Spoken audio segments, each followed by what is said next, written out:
ሰላም ውድ ቻናሌ ቤተሰቦች እንዴት ናችሁልኝ? እኔ በጣም ደህና ነኝ። ዛሬም እንግዲህ በሌላ ቪዲዮ ተመልሰን ተገናኝተናል። ትላንትና እንግዲህ ቀበና ወንዝ ዳርቻ ነበር ስናይ የነበረው። ዛሬ ደግሞ እስኪ አዲስ ነገር ካለ ብለን ወደ አራዳ ፓርክ ተመልሰናል። እንግዲህ ባለፈው እንደነገርኳችሁ ኦሬዲ ዝግ ነው አይቻልም ብያችሁ ነበር። መሀል ላይ መግባት አይቻልም ነበር፣ ዘግተውት ነበር። ትላንት አጋጣሚ ወደዛ ሲሄድ ግን ክፍት ሆኖ ሳገኘው እስኪ ምን አዲስ ነገር አለ ብዬ ገብቼ ነበርና እኔም ይሄንን ላስጎበኛችሁ ነው የመጣሁት። ምናልባት አዳዲስ ፋሚሊዎች ይሆናችሁ ወይ ደግሞ ከዚህ በፊት ያላያችሁት ተወሰነ ጥቆማ ለመስጠት ያክል አሁን ያለነው በአራዳ ፓርክ ወይ ደግሞ በድሮ ስሙ ፒያሳ ሰራተኛ ሰፈር ወደሚባለው አካባቢ ነው ያለነው። ይሄ የእሳትና የውሃ ፏፏቴ ያለበት ምናልባት ሚዲያ ላይ ያያችሁት ማለት ነው። ያው ብዙ ሰው መቼም አይቶታል። አንድ ወቅት ላይ በደንብ ሚዲያውም ተቆጣጥሮት ስለነበር ሰውም በደንብ ይጎበኘው ነበር። በመሃል ላይ ግን ለመጨረስ አስበው መሰለኝ ሰው እንዳይገባ እንትን ብሎት ነበር። ገመድ ምናምን አድርገውበት መግባት አይቻልም ነበር። ሰው እንግዲህ እኔም ተመልሼ መጥቻለሁኝ። እንግዲህ ይሄን እስከ መጨረሻው ድረስ ነው ዛሬ ይሄን ማሳያችሁ። አዳዲስ ነገሮች አሉት። ያው አዳዲስ ነገሮች አሉት። የተወሰነ ሃይላይት ላይም እንዳያችሁት የተወሰኑ በተለይ ድልድዮቹ ስር ላይ የሆነ አርት ነገሮች አሉት። እነዚህ አዲስ አንዲት ስቴዲየም ነገርም አለች። እሷንም ከዚህ በፊት አሳይቻችሁ ነበረ። ማለት በደንብ አድቫንስ አድርጋለች። በፊት ከነበረች በጣም የተሻለ እንትን ላይ ነው የሚገኘው። እንግዲህ አሁን ወደ ፓርኩ መግቢያ ወይ ደግሞ ትልቅ የገበያና የፓርኪንግ አዳራሽ እንደተሰራለትም ነግራችሁ ነበር። እዚህ በቀኝ በኩላችን መግቢያው ጋር ያለችው ማለት ነች። እሱም በጣም እዚህ አካባቢ ካለ ወይ ደግሞ ልክ 4 ኪሎ ላይ እንደተሰራው አይነት ሌላው ከተማው ላይ ሌላው ድምቀት ነው። በብዛት አሁን እንደዚህ አይነት ነገሮች እየተሰሩ ነው። ከዚህ በፊት ሳር ቤት ላይ ያሳይቻችሁ ነበር። እኔ ባላሳያችሁም 4 ኪሎ ጋም የተሰራውም አለ። ከዚህም ወረድ ብለን በዚህች በፓርኩ ጎን ላይ አንዲት የተሰራች አለች። እዚህ ወደ ቤተ መንግስቱ መውጫ ወይ ደግሞ ወደ ባሻ ወልዴ ወደሚባለው ሰፈር መውጫ ጋር ጫፍ ላይ የተሰራች አለች። እንግዲህ በየቦታው አሁን አዲስ አበባ ላይ እንደዚህ አይነት ነገሮች በደንብ እየተለመዱ ነው። በተለይ አሁን መንገድ ላይ ቆሞ የነበሩ መኪኖች መንገድ ያጨናንቁ የነበሩ ልክ እንደ ታክሲ ስቴሽኖች ሁሉ የሆነ በደንብ ከተማዋን ከፈትፈት እያረጓት ነውና ደስ ይላሉ እንደዚህ አይነት ነገሮች። እንግዲህ ወደ ዋናው ጉዳያችን ስንመለስ እዚህኛው ፓርክ ላይ ያው አብዛኞቻችሁ የቆያችሁ ቤተሰቦች ስለሆናችሁ በደንብ ታቆታላችሁና በርካታ ፋውንቴኖች ወይም ደግሞ ፏፏቴዎች አሉት። እነዚህ ሰገነቶች ልክ እንደ መዝናኛ አይነት ቤቶች፣ ትንሽ ስቴዲየም እንዲሁም ሐውልቶች እና በርካታ እንደዚህ የፈረሶችንም ጨምሮ ማለት ነው። እንግዲህ አሁን ከዚህ ተነስተን ወደ ታችኛው ወርደን ሙሉን ነው የምናየው። ዛሬ አጋጣሚውን እንጠቀማታለንና ኢቭን አስፋልቱም እየተሰራ ነው ያለው። በተለይ በዚህ በራስ መኮንን ድልድዩ አካባቢ በዛ አካባቢ አስፋልቱን ኦሬዲ ግማሹ እዛ አካባቢ ስንደርስ በተለይ ታክሳችሁ ካያችሁት እርግጠኛ ነኝ ሙሉ የሆነ አፕዴት የሆነ ኢንፎርሜሽን በደንብ ስለዚህ እንትን መረጃው ይኖራችኋልና ታክሳችሁ ብታዩት ደስ ይለኛል። አዳዲስ ቤተሰቦችም ደግሞ ምናልባት ለመጀመሪያ ጊዜ የምታዩት ሰብስክራይብ በማድረግ እንድትቀላቀሉን፣ ቪዲዮዎች ደግሞ ልክ ከተመቻችሁ ላይክ እያደረጋችሁት ለሌላ ጊዜም እንዲመጣ ይጠቅማችኋልና እሱን እጠይቃችኋለሁኝ። እንግዲህ ወደ ዋናው እንትናችን ስንመለስ በቀጥታ ወደታች ከወረድን በኋላ ፊታችንን ወደ ሰራተኛ ሰፈር ወይ ደግሞ ወደ ስቴዲየሟ ዞር እናደርጋለን። እዛ አካባቢ ስቴዲየሟ በፊት ላይ በጣም እንትን ላይ ነበረች ማለት ኦልሞስት ወደ መነሻው አካባቢ ነው የነበረው። ኢቭን ይሄ የውሃ ፏፏቴው እንኳን ከተለቀቀ በኋላ በደንብ አገልግሎት ኦሬዲ እነዚህ ሌላው እንትን ከተጠናቀቁ በኋላ የሱኛው በጣም ገና ነበር። አሁን ላይ ግን በደንብ ወደ ማለቅና በብዙ ነገሮች በደንብ አድቫንስ አድርጎ ነው የሚታየው። እሱንም ጠጋብዬ በደንብ አሳያችኋለሁ። ከዛ ቀጥሎ በእነዚህ በአድዋ መታሰቢያ ሐውልት ወይም ደግሞ በፈረሰኞቹ ሐውልት ጋር አድርገን እሱን ቁልቁል እስከታች ድረስ ካየን በኋላ ቀጥታ ፊታችንን እንደማዋዙረን እነዚህ ወደ ድልድዮቹ ነው የምንሄደው።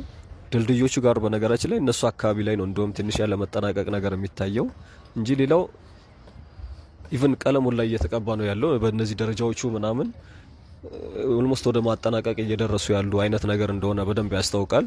ከዛ ውጪ ኢቭን ይሄ ድልድዮቹ ስር በተለይ መኪና የሚተላለፍበት ይመስለኛል ከዚህኛው ወደዛኛው አስፋልት የሚያሻግርም ሌላ ሊሰሩበት እንደሆነ የሚያስታውቅ ነገሮች አሉት። ከድልድዮቹ በላይ ፌሮች ምናምን ኦሬዲ ይታያሉና እነሱ ደግሞ የሚያመለክቱት ምናልባት ያ ነገር እንዳልተጠናቀቀና ልክ ህንጻዎች ላይ እንደምናየው ማለት ነው ቀጣይነት ሊኖረው እንደሚችሉ የሆነ ጥቆማ የሚሰጡ ናቸውና መሀል ላይ ደግሞ በድልድዮቹ መሀል ላይ ደግሞ የተደረገ ሌላ አንድ ኮለን ነገር አለ። ምናልባት የሱ ድጋፍ ሊሆን ይችላል ብዬ የገመትኩትን ነው። እንግዲህ ሌላውን በደንብ ሲያልቅ ስለሱ በደንብ የምናየው ቢሆንም ፕሮጀክቱ እንግዲህ ምንም እኔ የምላችሁ ምንም አዲስ ነገር እንትን አይኖረውም። ኦሬዲ ታውቁታላችሁ እዚህ አካባቢ ምን ያክል እንደለወጠውና ኢቭን ለከተማውም በጣም ሌላ ድምቀት እንደሆነ ኢቭን እዚህ አካባቢ ያሉ ኮንዶሚኒየሞች ጭምር ወዴት እንደተለወጡ ይሄ ኮንዶሚኒየሞቹ በነገራችን ላይ ባሻ ወልዴ ከሚባለው ጀርባ ያሉት እዛ አካባቢ የሚገኙ ኮንዶሚኒየሞች ናቸው። ከዚህ በፊት ሌላው ይቀር የነበረው እነዚህ ወንዝ ዳርቻው እኔ ካሳያችሁ አንፃር ነው መነግራችሁ። ወንዝ ዳርቻው ላይ በጣም ገና ነበር። ይሄ ኢቭን ሳር ምናምን ሲተክሉ የነበረበት ሰዓት እሱ ላይ ደግሞ ኦሬዲ እያጠናቀቁት ነው ያሉት። እንደነገርኳችሁ በቃ ድልድዮቹ እቺ ስቴዲየሟና አስፋልቱም ኦሬዲ እስከ ድልድዩ ድረስ ያለው እቺ መስታወት ድልድዩዋ ማለት ነው የራስ መኮንን ድልድይ ጋር ድረስ ያለው አስፋልቱን ጨርሰውታል። ከነዚህ ከአዲሶቹ ድልድይ እስከ ራስ መኮንን የመስታወት ድልድይ ያለው ማለት ነው። መሀል ላይ ትንሽ ምትቀራቸዋለች ምናልባት እሷንና በዚህኛው በኩል ደግሞ ቀለሙን የሚቀቡት ቀለም እነሱን የሚጨራረስ ካልሆነ በስተቀር በጣም በብዙ ነገሩ ተለውጦ ነው የሚታየው። እዚህ ያላችሁ እንኳን እስካሁን ያላያችሁት ካላችሁ እውነት የምትቆጩበት እንዳይሆን በተለይ ሲመቻችሁ ምናምን እንደዚህ ሰዓት ስታገኙ መጥታችሁ ብትጎበኙት ጥሩ ነው ብዬ አስባለሁኝ። በተለይ ምሽት ላይ ደስ ይላል። በተለይ እነዚህ ቅዳሜ እሁድ ቀኖች ምናምን ሰውም ይበዛል። አሁን ላይ መሀል ላይ ምናልባት አቋርጦት ስለነበር ዛሬ ላይ ብዙም ሰው ማናየው ለዛ ይመስለኛል እንጂ በጣም በሰው ይጨናነቅ ነበር ገና ሳይጠናቀቅ። እንግዲህ ይሄንን ካልኳችሁ በኋላ ቀጥታ ተሻግረን ደግሞ ከድልድዮቹ ሻገር እንዳለን እነዚህ ነጭ ፈርሶች ባሉበት በኩል ማለት ነው ወደዛኛው ስንሄድ እንግዲህ በጣም በአበባ የተዋበ እንደዚሁም ደግሞ የአምፖሎቹም በስክሪን ያጌጡ ምናምን በጣም ደስ የሚሉ አካባቢውን በጣም የለወጡት እና በጣም የሚያማምሩ እንትኖች ናቸው ያሉት። እንግዲህ ዛሬ ሙሉ እንደነገርኳችሁ ሙሉን ነው የምታዩትና እናንተ የተመቻችሁን እንድታዩት እስከ ተመቻችሁ ሰዓት ድረስ በተለይ ደግሞ ሰዓት ያላችሁ ታክሳችሁ ብታዩት በእርግጠኝነት ምንም የምትቆጩበት አይሆንም። እንግዲህ ሀሳብ አስተያየታችሁን ኮሜንት ላይ ያስቀምጣችሁልኝ እንደተለመደው ኮንቲኒዩስሊ በጣም የምታስቀምጡልኝ ጉድለቶች የምትነግሩኝ ያንዳንዱ ነገር ደግሞ እንት የምትሉኝ ድጋፍ የምታረጉልኝ ያላችሁና አመሰግናለሁ። ከዛ ውጪ ግን አዳዲስ ቤተሰቦች ምናልባት ትክክለኛ ቦታው እንደው ማታውቁት እንኳን ካላችሁ ከራስ መኮንን ድልድይ በላይኛው በኩል ወይ ዝባፍንጮ በር በኩል ማለት ነው በታችኛው በኩል እዚህ ከፍሬንድሺፕ ፓርክ ከዚህ ከፒያሳ ወደ 4 ኪሎ በሚወስደው መንገድ እንደዚሁም ደግሞ በጀርባው የጣይቱ የሚባለው አካባቢ በአንደኛው በኩል ደግሞ በዚህ በ4 ኪሎ በኩል ባሻ ወልዴ በእነዚህ አዋሳኝ ቦታዎች ላይ ነው የሚገኘው። እንግዲህኛ የጀመርንበት ሲኒማ ኢምፓየር ከሚባለው እንደዚህ በድሮ ወርቅ ቤቶቹ ፊት ለፊት ከዛ አካባቢ ላይ ነው የተነሳውት። እንግዲህ መጣችሁ ማየት የምትፈልጉ መጎብኘት የምትፈልጉ እንደዚሁም ምናልባት ደግሞ ይሄ አካባቢ ደግሞ የት ነው ብላችሁ ምናልባት አዲስ የሆነባችሁ ካላችሁ ለዛ መረጃውን ልስጣችሁ ብዬ ነው። ስለተከታተላችሁኝ በጣም ነው ማመሰግነው። ድጋሚ እንዳይሆንና እንዳላሰለቻችሁ በሚል ነው በድምጹ ነተነመለው። እስከ ተመቻችሁ ይዩት። ቻው፣ መልካም ቀን እንዲሆንላችሁ እመኛለሁኝ። ነገ ደግሞ በሌላ ቪዲዮ እስከ አዲስ ነገር ካለ ደግሞ በአዲስ ነገር ለመምጣት እሞክራለሁ። መልካም ጊዜ። ቻው።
Obboleessa bira achi yaabbate Madina wonna dhaqee